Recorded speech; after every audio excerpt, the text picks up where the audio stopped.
Just moments ago, a press conference wrapped up unveiling some new details in the Northwestern sports scandal. This comes as a former player filed a lawsuit against fired head coach Pat Fitzgerald along with school officials. That player, identified now just as John Doe, claims Fitzgerald and members of the school's leadership conspired to conceal sexual misconduct and racial discrimination within the football program. Earlier this morning, the law firm representing John Doe spoke about this lawsuit. Here's part of what they shared.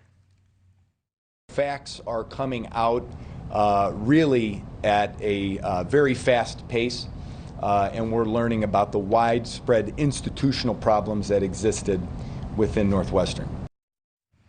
And this is just the beginning of the legal challenges against Pat Fitzgerald and the school in the wake of this hazing scandal. For the first time, the president of Northwestern University is speaking out about the growing scandal, saying he is working to restore trust in the athletic program as a whole. He also announced a pair of external reviews into the program, along with having an outside firm examine the culture of athletics at Northwestern.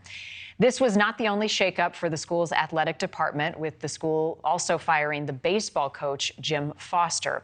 I want to bring in attorney David Bianchi now to help us break down this case. He has covered and been a part of prosecuting a number of hazing cases across the country involving Greek life. We're talking about sports culture here and some very troubling allegations. Sir, thank you for being with us as always. How difficult will it be to prove the former coach Pat Fitzgerald, now also the baseball coach, and school leadership knew about the misconduct, covered it up, and even enabled and encouraged it? Well, good morning. It's not going to be necessary to prove that he actually knew about it, which is a harder thing to prove. What you will have to prove, however, is that he should have known about it if he didn't know about it. And you may know from reading the news accounts of what went on here that after this anonymous whistleblower came forward to report these allegations to the university went out and hired a lawyer who was very well qualified, and she spent about 6 months investigating this and prepared a big report to the university.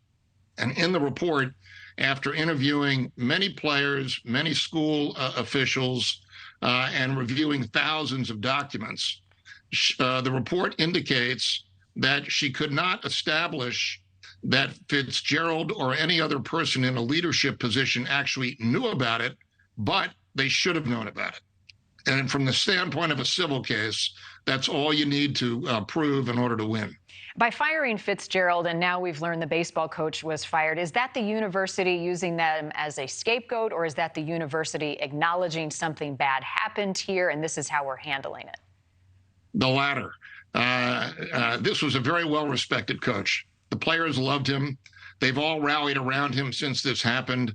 They signed a petition, almost all of them, saying that he did not know about this and he should not be punished for this.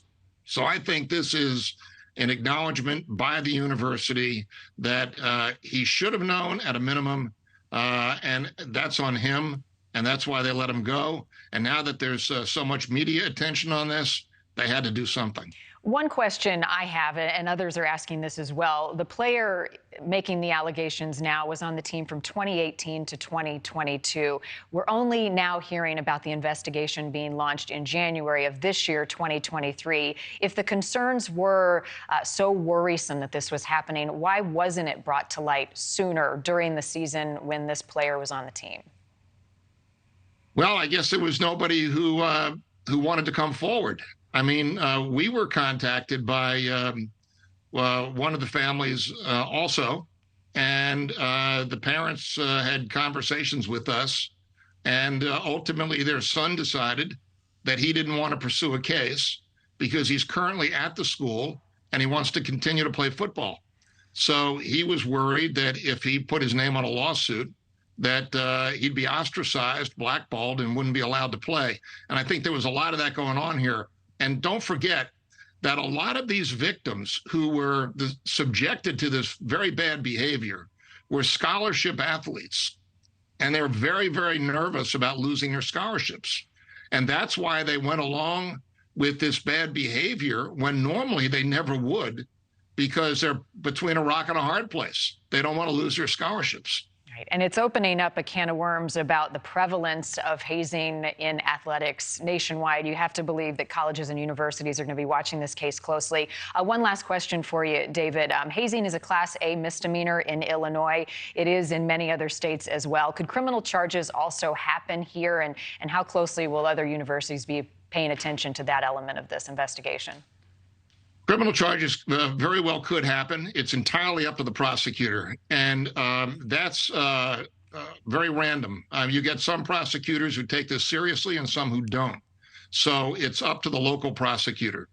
And as far as other universities are concerned, they better get their houses in order, because I guarantee you, this is just a tiny percentage of the athletic programs out there where similar conduct is going on, and they should get ahead of it before it's too late. Right. Just in the Northwestern case alone, attorneys alleging allegations in the football, baseball, softball, volleyball, and cheerleading programs. David Bianchi, as always, we appreciate your time. We'll have you back as this develops.